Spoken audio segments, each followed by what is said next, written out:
Hey, welcome back. And today's post is going to be a little different. My focus today is more so on the students, those students who are actually in 7th and 8th grade, as opposed to typically my posts are really geared towards the educators like teachers and obviously parents as well. And really what I want to focus on today are career exploration tips for those in 7th and 8th grade, and for that matter, high schoolers as well, but particularly for 7th and 8th graders. So here goes. Now, my first tip is really to kind of explain the benefits of a personality assessment or a career assessment. And the reason that I say that is, despite the fact that you're with yourself all day, every day, sometimes you don't always know what you're exactly good at or how those gifts and talents could be used towards a certain career path or a certain field or a certain industry. So if you can kind of get that knowledge and get it early, that really can be priceless in helping to guide or assist you into different career possibilities. So that's key. That's, I would say, number one for sure. Number two, I would say find a mentor. And I say find a mentor, not in the formal sense where you maybe go join some certain program and this, that, and the third, but maybe there's, after your assessment, some insight that you have about a certain field. Maybe you didn't really think you'd be interested in nursing, and it turns out you might be pretty good at it. Well, do you have a mom, a brother, father, sister, uncle, cousin, anybody who's maybe in that industry or has that particular job?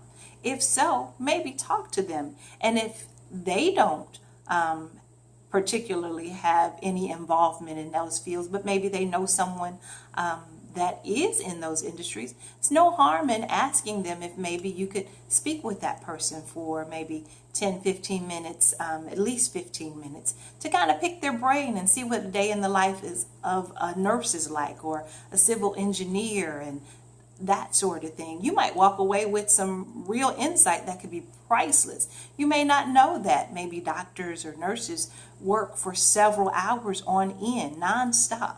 You may not know that if you're interested in culinary arts and you think you're going to have your own restaurant, or you're thinking maybe you want to go into the industry of hospitality, you may not think about the fact that they work every holiday or evenings or weekends, that sort of thing. Well, that may not fit with your particular personality.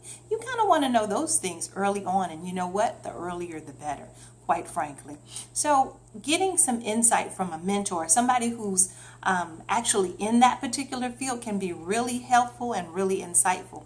The last and final thing I want to offer up as advice or wisdom when you're thinking of career exploration, especially if you're in middle school, is to think about the resources in your community. So for example, if there are certain groups at your local library or organizations in the community where they have an academic focus, or maybe they have mentoring as a focus. That way you get a twofer.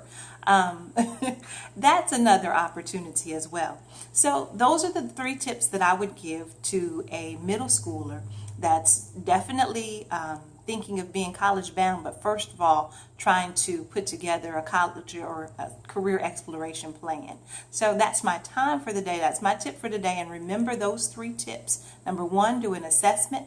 2, find a mentor. And 3, check out the resources in your community. Have a wonderful day. Don't forget to like this or share this information with another student or parent, and we'll check you later. All right.